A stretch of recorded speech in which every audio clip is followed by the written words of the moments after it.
In the heart of Lusaka lived two strangers from different worlds. Jabari Mwansa, a lonely tech millionaire hiding behind walls of glass and silence. Thandiwe Banda, a humble housemaid with calloused hands and a heart full of light. They were never meant to meet, but fate had other plans. Jabari Mwansa stood on his balcony, arms folded, watching from above. Thandiwe, his housemaid, was hurrying down the steps again, two shopping bags in her hands. She was always efficient, always quiet, but lately, always leaving early. And he was suspecting that she was stealing from his house. "Thandiwe," he called out. She stopped, turning slowly. "Yes, Mr. Mwansa. What's in the bags?" She looked down at them, gripping the handles tighter. "Just groceries, sir, for my mother." Jabari studied her face. She looked calm, but her voice, there was something off. "Is she unwell again?" Thandiwe nodded. "Yes, she's not been strong lately." "You've been leaving early 3 times this week," he said, stepping closer. "Are you sure there's nothing else?" She hesitated. "I'm just trying to take care of family, sir. I'm sorry if it's a problem." Jabari's tone hardened. "I don't like lies, Thandiwe." Her eyes flinched. "Then maybe you should hire someone else." She turned and walked away. Inside, Jabari sat in his cold, quiet office and called his assistant. "Chilufya, I want you to run a background check on her. Thandiwe Banda, everything." Chilufya sighed. "Boss, again? She's only been here 2 months. Just do it." 2 hours later, Chilufya called back. "Clean as a church floor, nothing suspicious." "Too clean," Jabari muttered. He stared at her file on his laptop. Her ID checked out. Her references are spotless, but there were holes, odd gaps in time. He opened the security logs. Yesterday at lunch, she was browsing expensive jewelry sites on her phone. A week ago, he found a receipt in her jacket pocket, a money transfer of 8,000 wacha, her chapata. And the phone call he overheard last night? In Chawa, fast, panicked. He only caught one word, Madzi Achedwa, water problem. But Jabari felt something deeper, mistrust, again. That evening, Jabari sat alone in his study sipping black tea. His phone buzzed. It was a message from Thandiwe. "Working late tonight, please don't wait up." Jabari raised an eyebrow. Working late?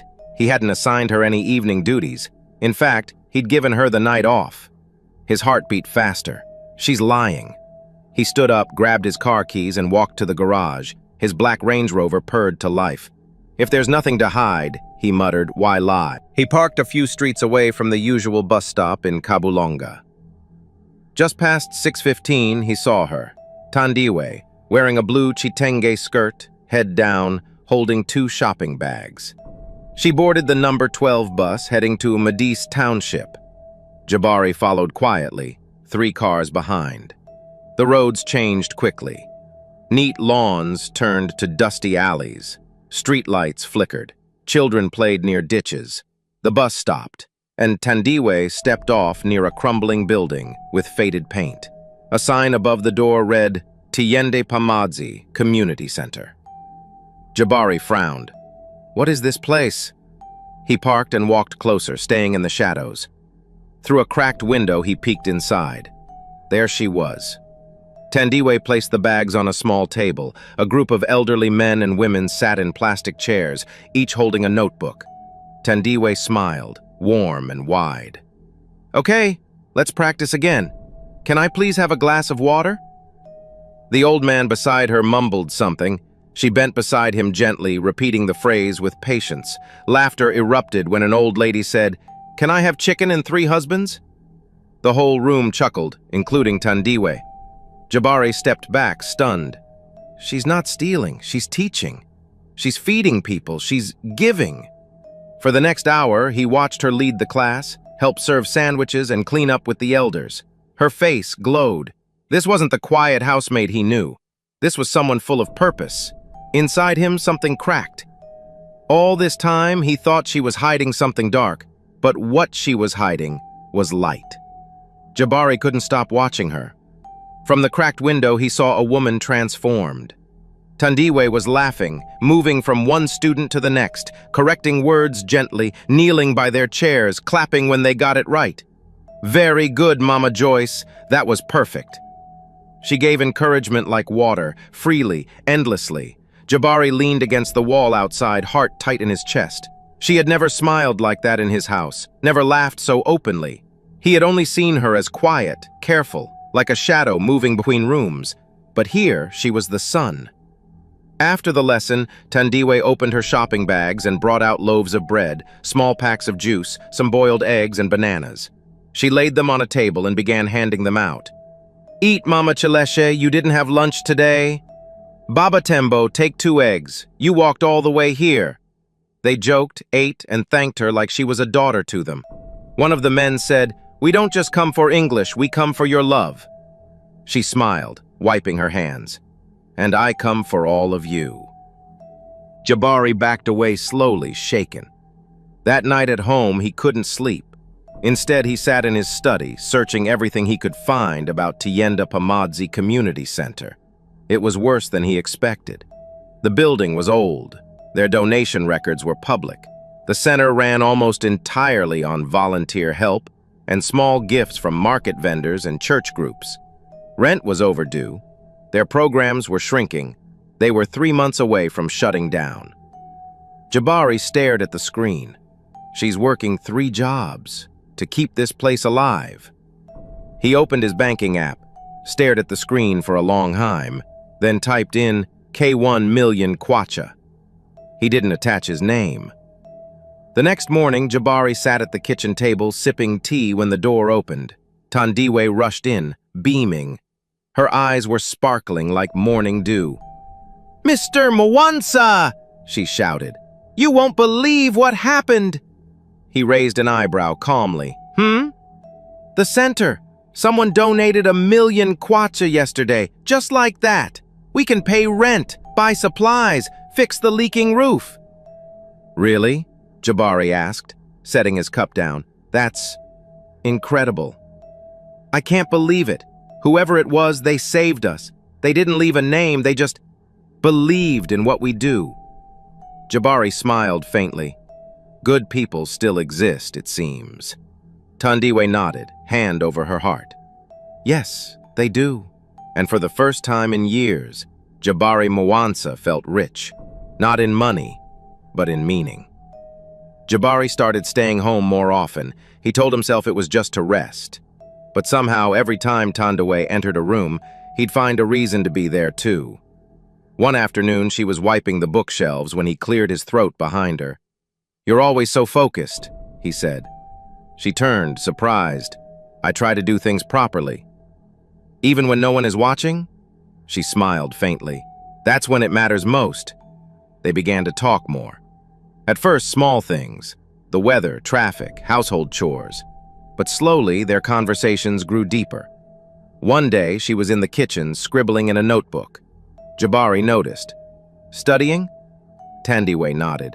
"My thesis." "On what?" "Barriers to opportunity," she said. "Especially for poor families. Language, money, education. Some people are never given a chance." He sat across from her. "And you want to change that?" "Yes," she said softly. "I want to be a community social worker. I want to help people climb out." Jabari watched her. "You're smart." She laughed, shaking her head. "No, just determined." He disagreed silently. Another week passed. One evening, Thandiwe entered the house humming, face glowing. "What's the celebration?" Jabari asked. She turned to him, eyes wide. "We got a second donation. Brand new computers for the center." Jabari feigned surprise. "Really?" "Yes, can you believe it? The children can finally learn digital skills. Even Mama Joyce wants to learn to email her daughter in the UK." "That's wonderful," he said, trying not to smile. Their bond grew with every moment. She'd walk into a room and Jabari's heart would lift. She began making him tea without asking. He began offering her books from his personal shelf. One morning, she paused at the door and said softly, "In our center, we don't have much, but we share everything." Jabari nodded, words stuck in his throat. They never spoke of love, but it was there, in stolen glances, in shared silences, in small kindnesses that meant more than words. 2 hearts, from different worlds, slowly leaning toward each other. Not with force, Jabari, but with quiet gravity. One evening, Jabari stood in the living room pacing. He had made up his mind. When Thandiwe walked in, tired from work but still smiling, he turned to face her. "Thandiwe," he began, "I want to offer you a new position." She blinked. "A new position?" "Yes, full-time estate manager. You'd be in charge of everything, the house, staff coordination, even my travel schedule. I'll triple your salary. You'll have health benefits, paid leave, the works." Her mouth opened slightly. "That's very generous, sir." He looked at her gently. "You've earned it. You're smart. You're capable. I trust you." She swallowed. "It would help my mother. I could finally breathe a little." "Exactly," Jabari said. "No more juggling 3 jobs." But her smile faded. "I'd have to leave the center," she said softly. "There's no way I could manage both." "You've already done more than most," Jabari said carefully. "Maybe it's time to take care of yourself." She nodded slowly. "May I think about it?" "Of course." A week passed. They didn't speak much. Jabari waited, anxious. One morning, Thandiwe knocked on his office door. She stepped in, eyes glistening. "I've decided," she whispered. He stood up quickly. "And?" "I'm sorry," she said, voice shaking. "I have to say no." Jabari froze. "I'm grateful for the offer," she continued, "really, but I'd be giving up the one place that gives me meaning." "Even with all the struggles?" he asked, confused. She nodded. "Yes, the center, the people, that's my heart." She wiped a tear. "And there's another reason." Jabari's breath caught. "I've fallen in love," she said softly, "with someone I can't have, someone who inspires me, who makes me want to fight harder." His chest tightened. "Someone else?" She looked down. "Yes, but it could never work. We're from 2 different worlds. I had to choose, and I chose my purpose." Jabari stood silently as she walked out. His heart felt heavy. So there is someone who moves her more than I do, he thought bitterly. Someone like her, full of fire and light. Not a guarded man with walls too high to climb. And for the first time in years, Jabari felt truly alone. 2 weeks later, Thandiwe stood quietly in Jabari's study, holding a small envelope. "I need to give my notice," she said gently. Jabari looked up, his throat tightening. "You're leaving?" She nodded. "I got accepted into graduate school, social work, full scholarship." He forced a smile. That's wonderful. "I start in 2 months," she said. "It's everything I dreamed of, but I'll still help at the center while I study." He nodded slowly. "I'll miss your presence around here." She smiled faintly. "I'll miss it too." After that, Jabari helped from a quiet distance. He edited her CV, wrote glowing references, even pulled strings to connect her with leaders in the field, all anonymously. Then, she was gone. The house felt cold again, quiet, organized, lifeless. He hired a new housemaid, efficient, polite, but distant. No humming in the hallway, no laughter in the kitchen. Still, Jabari stayed connected, not to Thandiwe, but to her world. He made anonymous donations each month.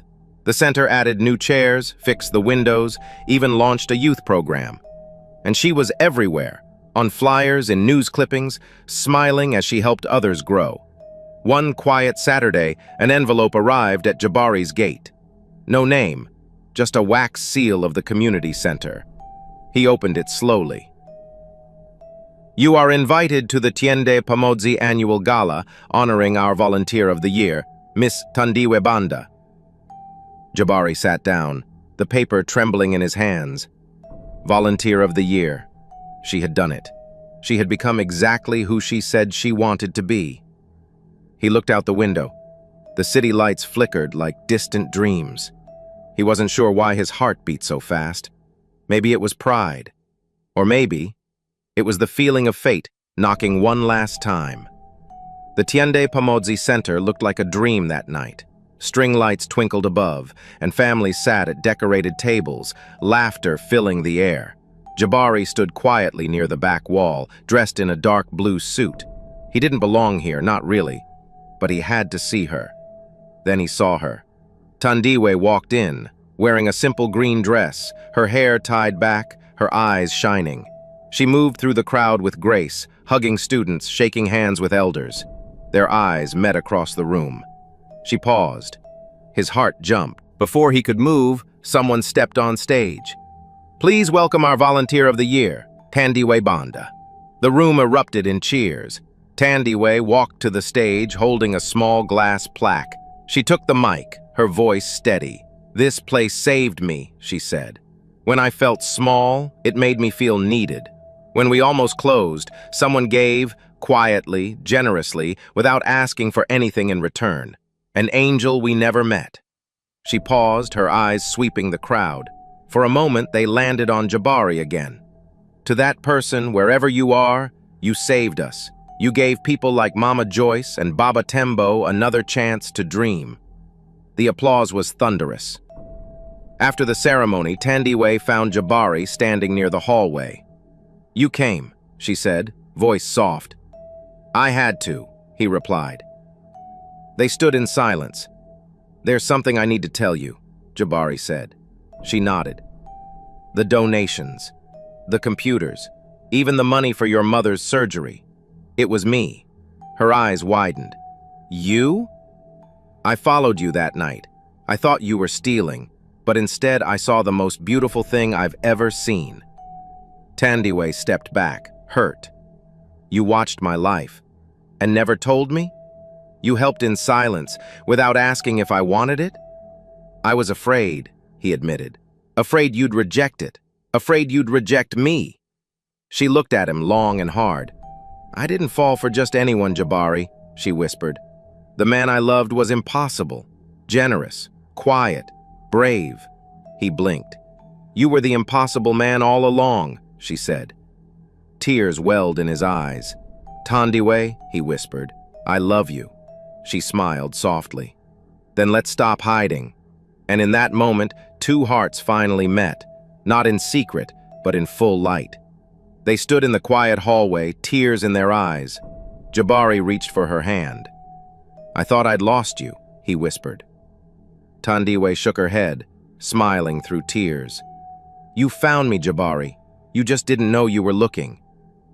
And in that moment, they embraced, the past forgiven, the future wide open. 1 year later, the Tiende Pamoji Center looked completely different. Fresh paint, new lights. A wide banner hung above the entrance. The Thandiwe Banda Mwanza Learning Hub.